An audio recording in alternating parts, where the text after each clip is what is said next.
Arnaud Montebourg, vous savez quel est son rôle dans le dispositif administratif, enfin, médiatico-politique français? Avant chaque élection présidentielle, dans l'année précédente, hop, il s'annonce sa candidature. On lui file du 5% de temps. Il a eu 5% de temps de parole en 2021. Il n'a jamais été candidat. Il n'a jamais cherché ses parrainages, Arnaud Montebourg. Jamais. Jamais. Il fait du miel, il fait son truc et son machin, et puis au bout du compte, ben voilà, il fait rien. Voilà. Et Nicolas Dupont-Aignan, il finasse constamment, il dit une chose, son contraire, un truc, un nan. Classé à l'extrême droite. M. Kuzmanovic, qui a quitté LFI, il a créé son parti. Pourquoi? Pour reprendre, comme Philippot, 90% de ce que je dis. Pourquoi Kuzmanovic ne s'est pas rallié à moi?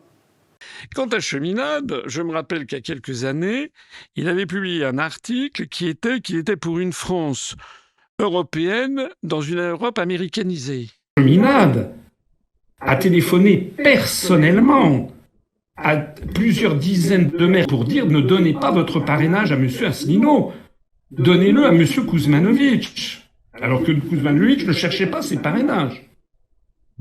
Je lui ai dit, pourquoi vous ne m'avez pas rejoint? Donc il m'a dit, ah mais parce que vous n'auriez pas voulu que je vienne.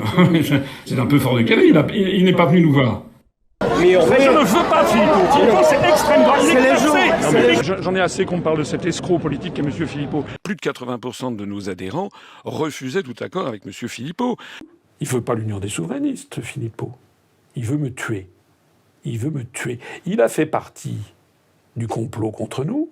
Il veut nous tuer. Lorsque quelqu'un passe dans les médias, c'est que les médias y trouvent un intérêt.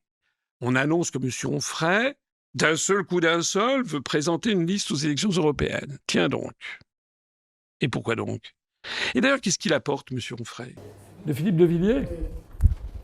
Bah, écoutez, honnêtement, son temps est un peu passé, enfin je crois. Hein, ça commence à être... Philippe de Villiers, je vous rappelle quand même qu'il a été copain-copain avec Macron. Puis moi, Philippe de Villiers, enfin bon...